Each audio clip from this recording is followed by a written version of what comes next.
Okay. Hey, I want to welcome you to East Lake Church. Thank you for being here as we kick off this brand new series called Hero Maker. I want to jump right in, and here's what I'm going to do. I want to test your knowledge of superheroes. So what I'm going to do is I'm going to give you a name, and you tell me which superhero they became. We're going to go kind of quick.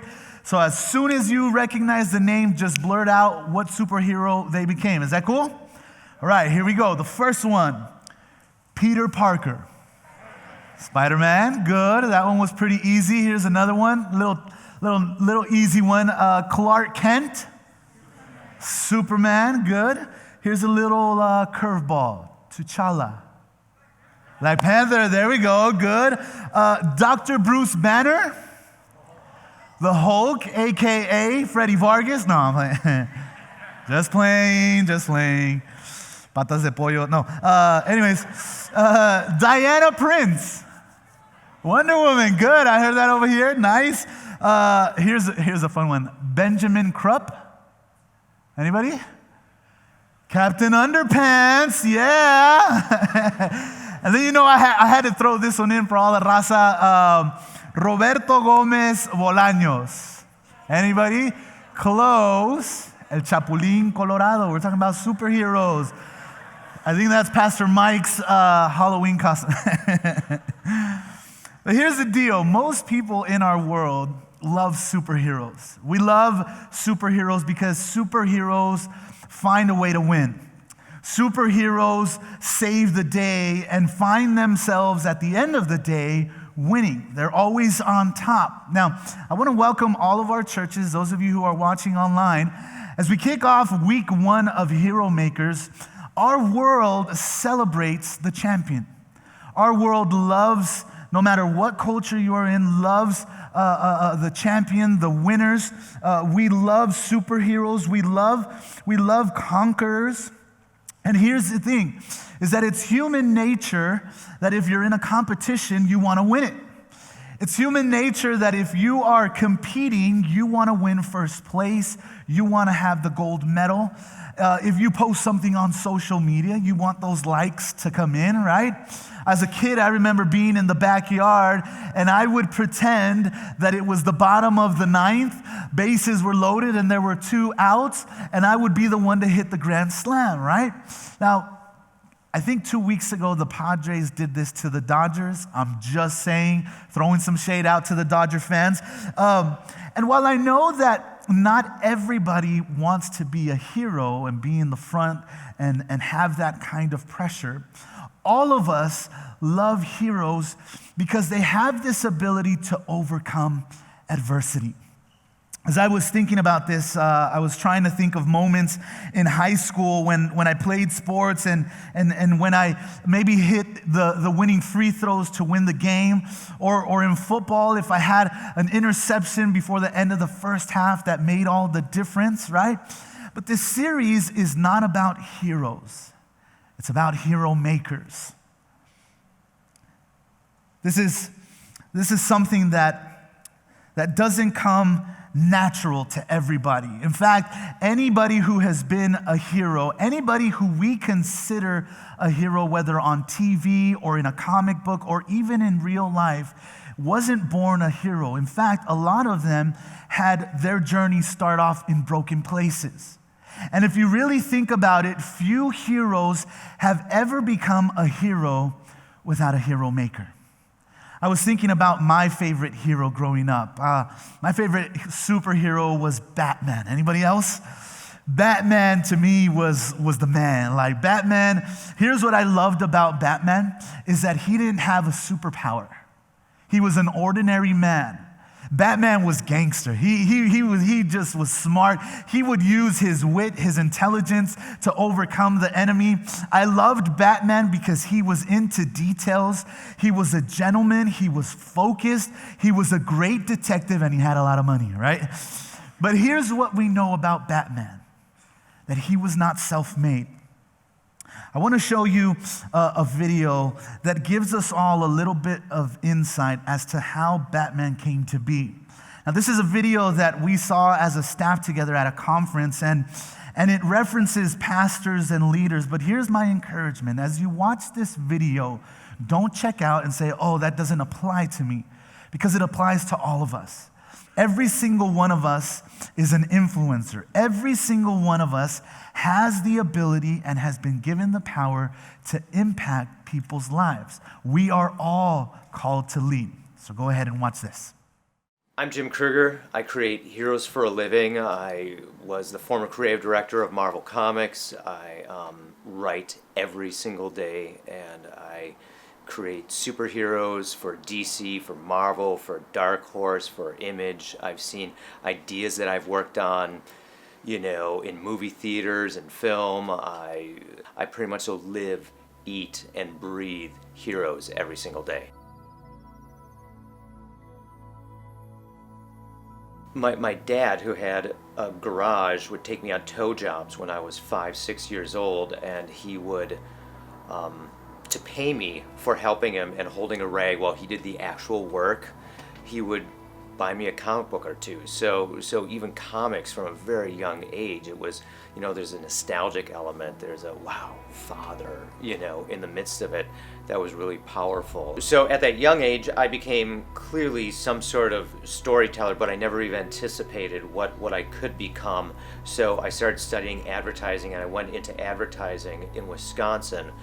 It didn't go very well because I kept on using humor in these ads, and it's a very serious business. But anyhow, I wrote a bunch of ads for myself and started sending them to Marvel because I knew their comics, I knew their business, and I knew that I could help them sell in an advertising sense. And it was there that I began to meet people, and I was encouraged to even begin trying to write stories and that kind of thing. So some of the non-negotiables of creating a hero, and everyone has their own way, but for me, if I'm going to create a hero, they didn't start as a hero.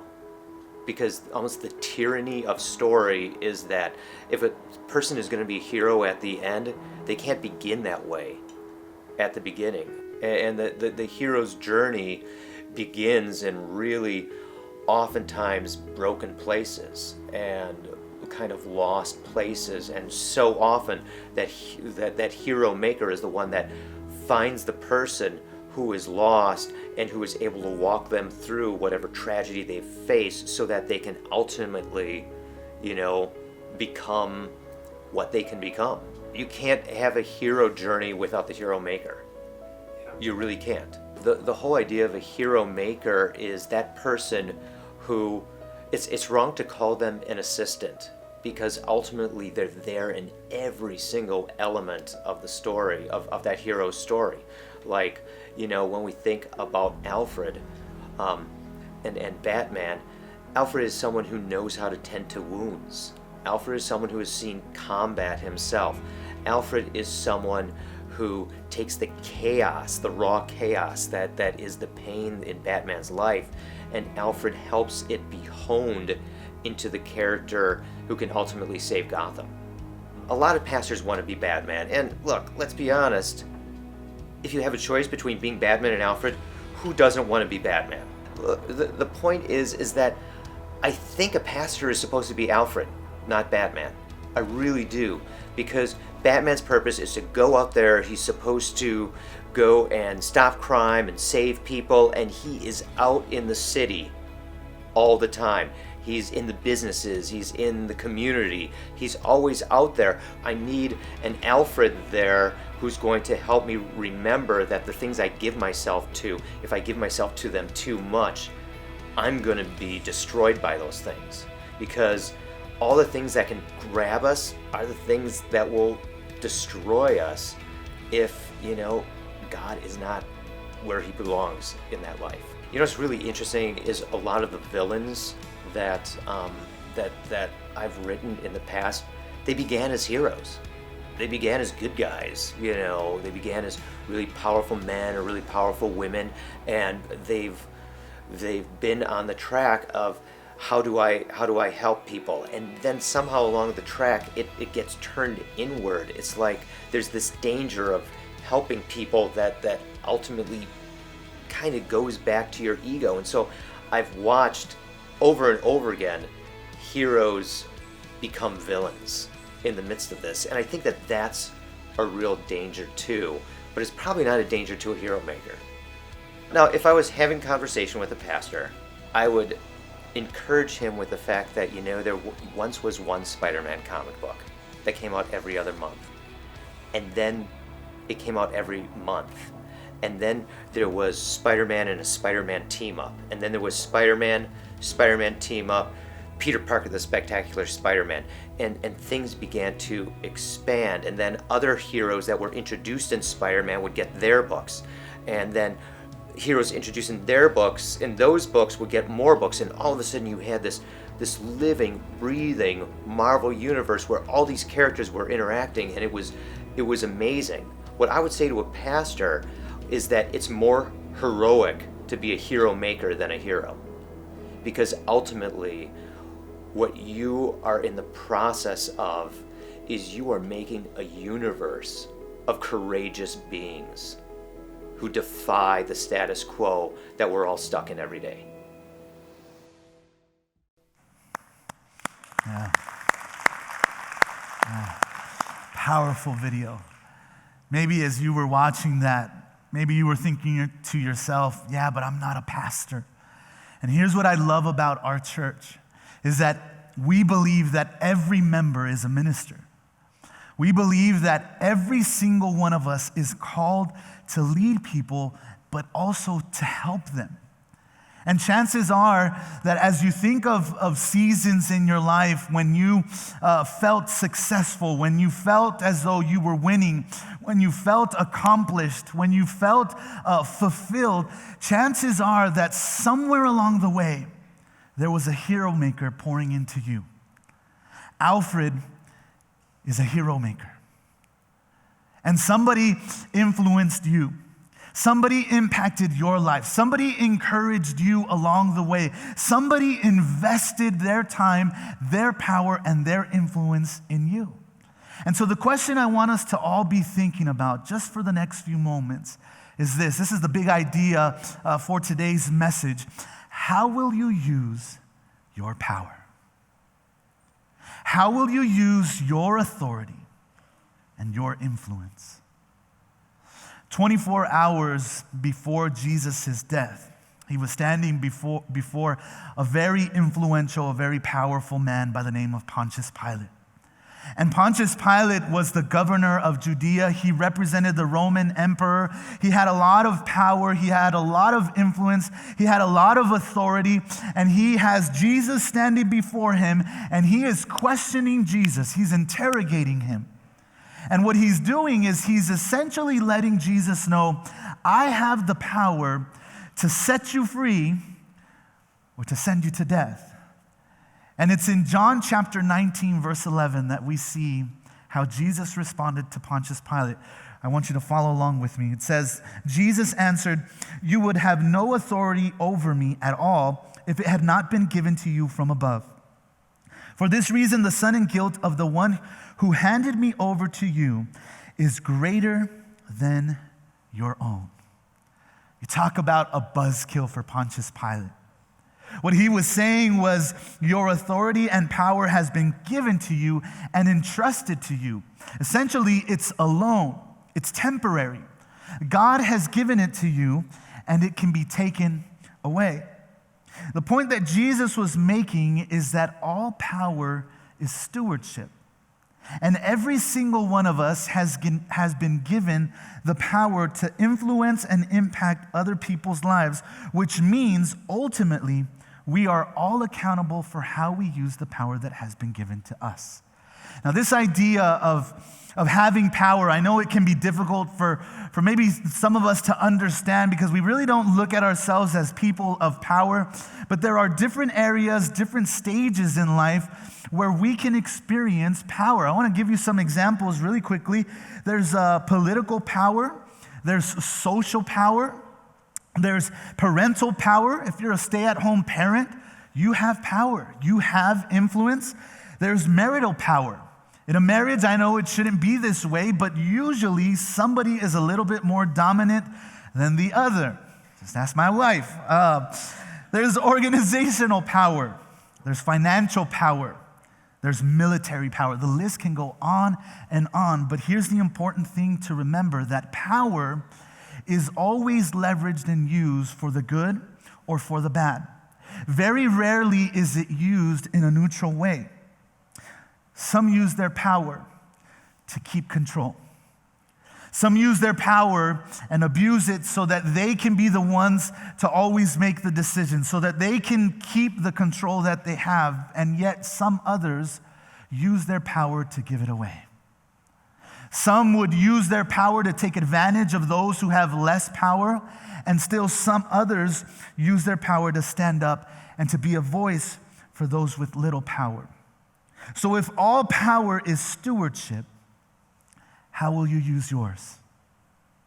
In the context of what we're talking about, you and I have a choice to use our power and influence to be a hero or to be a hero maker.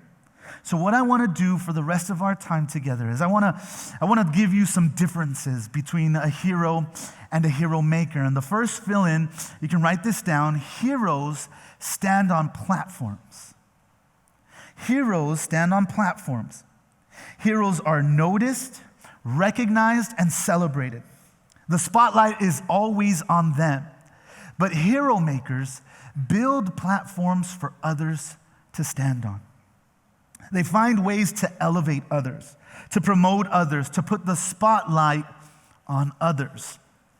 A few weeks ago, I heard a story of a woman by the name of Chalene Flanagan. Chalene Flanagan is a hero maker because what she did was she created a culture around her where she would share the platform that she had. How she came to fame was in 2017, she won the New York City Marathon. In 2018, she was in the Boston Marathon, and she was running and competing with all kinds of people, but one of the people that she was running with was a woman by the name of Desiree Linden. Fun fact, Desiree Linden is a native of Chula Vista and graduated from Hilltop High School, West Chula in the house, woo woo. But here's the deal. At some point in the race, in the Boston Marathon, they were both running together, and at some point, Chalene had to use the restroom, something that is super rare when you are an experienced athlete, an experienced runner, right? So Chalene had to use the restroom, and it was at that moment that Desiree was faced with a decision. She could either keep on running, she could drop out of the race, which she thought of doing because she wasn't feeling good, or she could wait. She ultimately decided to wait for Chalene. And you would have thought that that was going to be to the detriment of her winning the race, but she didn't care. She did it as a sign of unity and as a sign of respect. And ultimately, Desiree, who wanted to drop out, who wanted to give up, ended up winning the Boston Marathon. When she was asked about this, she said, "I did it out of respect. I did it out of unity for a fellow American," right? But here's the thing. I did it because Chalene has created a culture where we are not competing against each other, but we are pushing each other and motivating each other. The New York Times put it this way. They said, "Perhaps Flanagan's bigger accomplishment lies in nurturing and promoting the rising talent around her, a rare quality in the cutthroat world of elite sports. Every single one of her training partners, 11 women in total, has made it to the Olympics while training with her, an extraordinary feat. Call it the Chalene effect. You serve as a rocket booster for the careers of the women who work alongside you while pushing yourself forward." Chalene Flanagan is a hero maker. And hero makers build platforms for others to stand on. Here's another difference between a hero and a hero maker. Heroes focus on receiving awards. They focus their energy on becoming the best at everything. They want to get noticed because that's important to them. They want to be in the front of the pack and be recognized for their efforts because this is what motivates them to do more and absorb more. But hero makers focus on giving rewards away. Hero makers focus on giving rewards away. In other words, They look for ways to value people, appreciate them, and notice them. Now, you may be here today and you may be saying, yeah, Freddie, I wish I could give an award away. I wish I could give things away to people and appreciate them and notice them and let them know that I'm thankful. But dude, I don't have that kind of time. I don't have the time to buy something meaningful that will make an impact in someone's life. My schedule is really, really busy and I've got a lot going on. And if that's you, here's what I would say. That one of the most powerful things that you can do is not giving something physical away, but the words that you speak to someone. One of the most powerful things that you can give away is your words. I remember before coming on staff a few years ago, this was probably about 8 years ago or so, I had been on staff at another church and my season for serving at that church had ended, and I was discouraged and I was hurt, and so I started coming to East Lake Church, and I had been here for a couple of weeks. I had checked out some of the services, and then I remembered that feeling of discouragement and hurt just kind of lingered.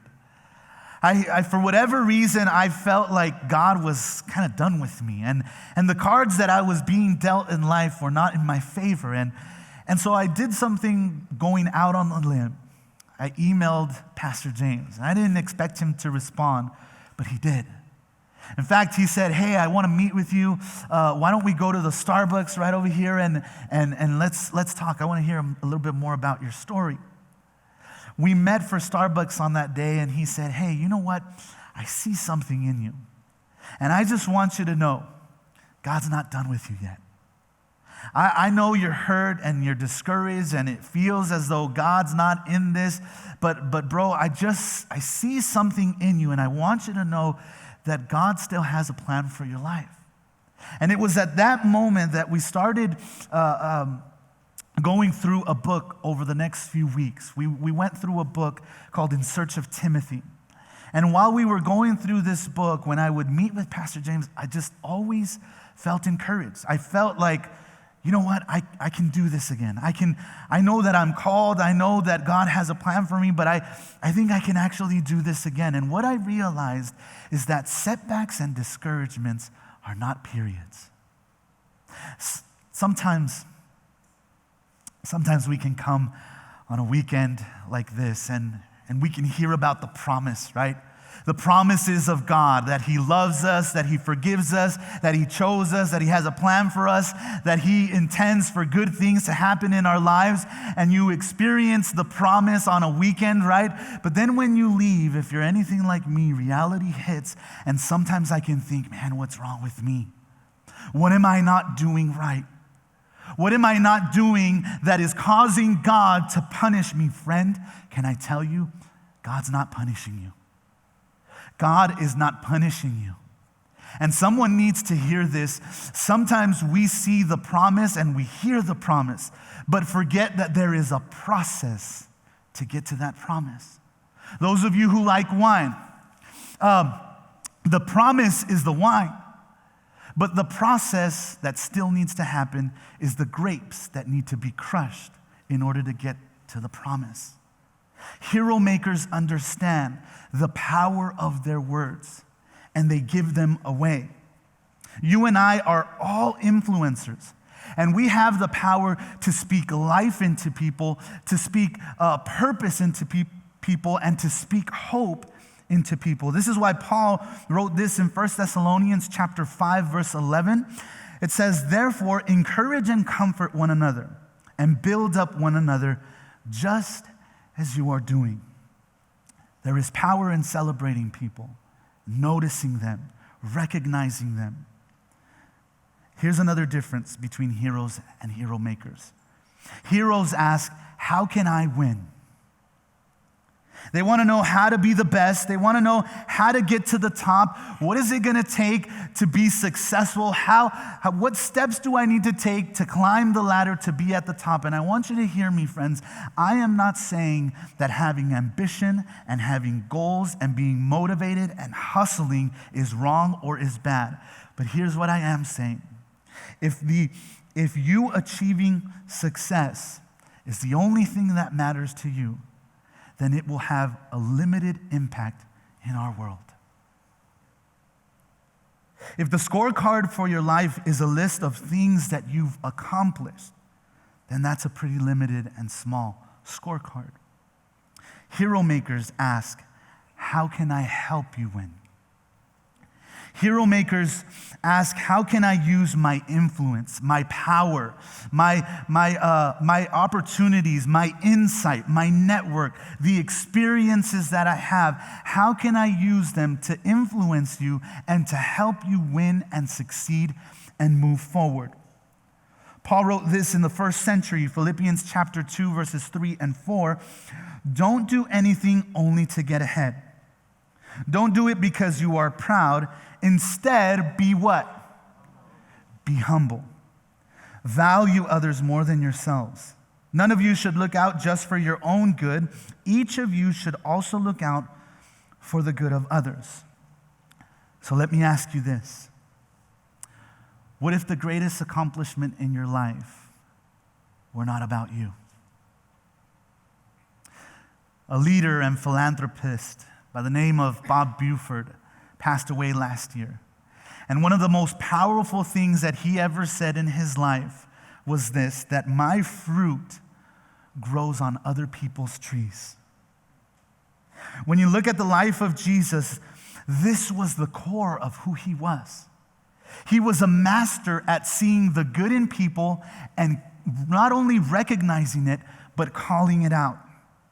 A few weeks ago, we talked about the story of when Jesus was at a dinner, and as he was at this dinner, there were a lot of different people that were there, and at some point, a woman with a bottle of perfume came into that dinner, and she poured it over Jesus' head.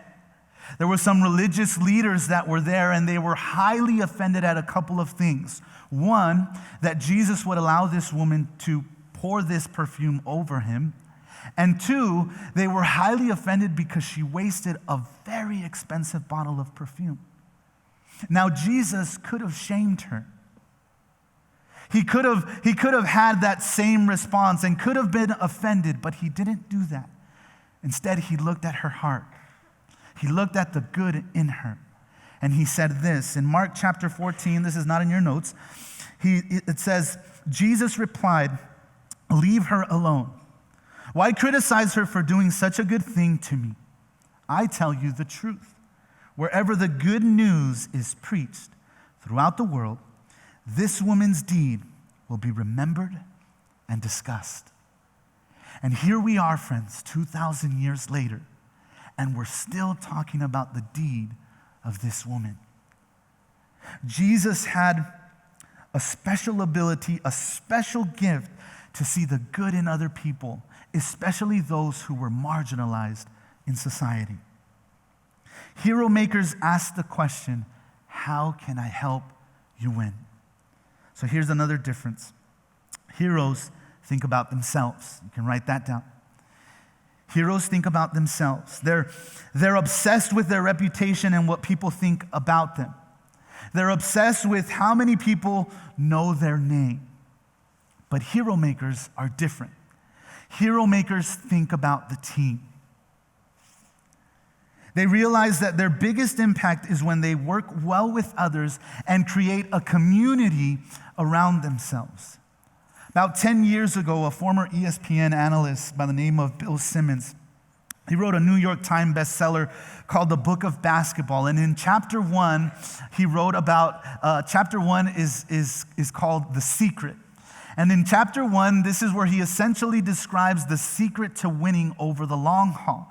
He says that it's basically about putting your own desires aside for the betterment of the team. And so he writes this. He writes, "You cannot get seduced by numbers and stats. It's not about statistics and talent as much as making teammates better and putting the greatness of your team ahead of yourself." It's interesting because without trying to or without knowing it, he's echoing the words of Jesus in Matthew chapter 20. In Matthew chapter 20, the mother of two of Jesus' disciples goes up to him and asks that her two sons would have a special place at the right hand of Jesus in heaven. That's something my mom would do, okay? But when the rest of the disciples heard this, they were upset. And so they started talking to Jesus and they were complaining to him. And his response was so powerful. In Matthew chapter 20, starting with verse 25, listen to what it says. It says, "So Jesus got them together to settle things down. He said, 'You've observed how godless rulers throw their weight around, how quickly a little power goes to their heads. It's not going to be that way with you. Whoever wants to be great must become a servant. Whoever wants to be first among you must be your slave. That is what the Son of Man has done. He came to serve, not to be served, and then to give away his life in exchange for the many who are held hostage.'" I asked this earlier. What if the greatest accomplishment in your life wasn't about you? But I want to ask it a little bit differently. What if God doesn't just want to work in you? What if he wants to work through you? We're going to talk a little bit more about that in week 3. And over the next few weeks, we're going to be talking about certain character traits of a hero maker. But here's the thing. The bottom line for today is that a hero maker looks for the good in others. A hero maker looks for the good in others because a hero maker recognizes that everybody is valuable. Every human is important. Every human has worth. Every human has significance. Every human reflects the greatness of God. That's why C.S. Lewis says, he wrote, "You have never talked to a mere mortal," because every human is valuable. Every person has worth. Every person has significance. Now, I want to help us all to remember this. And what I want to do is I want to give us all a sequence of 4 letters, all right? I want you to write this in the margin, okay? This is a sequence of 4 letters. It's not the 4 letters that you're thinking, okay? You're going to learn that another time with Pastor James because he runs his mother. No. But here's a sequence of 4 letters that I want all of us to try to remember that will help us to get to realize how every person is valuable. Write this in the margin. I see in you. I see in you hope. I see in you compassion. I see in you leadership. Maybe you're here and you're not a Jesus follower. You know what Jesus would say to you? I see in you potential. I see in you a generous person. I see in you a thoughtful person. Hero makers have the ability to see the good in others. And when they see it, they not only see it, recognize it, but they call it out. I want to end with this story. It's a true story of a woman by the name of Cheryl Pruitt. Cheryl Pruitt grew up in a rural area, and her father growing up owned a grocery store. The story goes that when she was a little girl, there was a milkman that would come every single week to her dad's grocery store, and he would restock all of the milk. And every single time he saw Cheryl, he would go up to her, he would pat her on the head, and he would say, "How's my little Miss America?" Following week, he would come back. He would be restocking the milk in the grocery store. He would approach her. He would recognize her, and he would call it out again. He would pat her on the head and say, "How's my little Miss America?" She said that over time, this wasn't a fantasy anymore of a little girl, but she started believing it. She made it a goal for her life. And in 1980, Cheryl Pruitt won the Miss America pageant. She won the Miss America pageant, and afterwards she thanked God. She said, "I want to thank God for his grace and his mercy. I want to thank my parents for believing in me and being with me all throughout this journey, but I also want to thank the milkman who every week would tell me that I was beautiful, and he would pat me on the head, and he would say, 'How's my little Miss America?' It's because of those words that I believed it. And I took it in and made it my goal. Friends, I got to tell you, when I heard this story, it impacted me because I have 2 daughters. I've got a 6-year-old and a 4-year-old. And every single morning, I have tried to do the same thing, a little bit differently, but I do the same thing. And so when I see my girls in the morning, I go up to them and I pat them on the head and I say, "How's my little Miss Millionaire? Who's going to take care of Papa?" That's savage, right? Here's the thing though, friends. Our words have so much power. Our words can change the course of someone's day, but they can also change the course of someone's life. So let me ask you this question. Whose life are you going to speak into this week? Who are you going to encourage? Who are you going to speak life into? I'm not talking about having a conversation and going out to Starbucks and making it this long hour conversation. You can do that. But what about at home or at work? When you have that moment to cut someone down or to criticize them or whatever, change the narrative. Encourage them. Speak life into them. Who is that person for you this week? Would you pray with me? Father, we thank you for today. God, I thank you for this message and I thank you for this series. What you're wanting to do in all of us throughout this series, God, is going to impact not just our church, but is going to impact our homes and our community. Father, I pray that you would help us to use the influence and power to be a hero maker for someone else. Even today, God, I pray that you would help us to receive the words that you spoke over Jesus. Help us to receive the words when he was baptized, where you said, "This is my child. He is loved, and I am pleased with him." Father, I pray that we would receive those words today. And it's in Jesus' name we pray. Amen.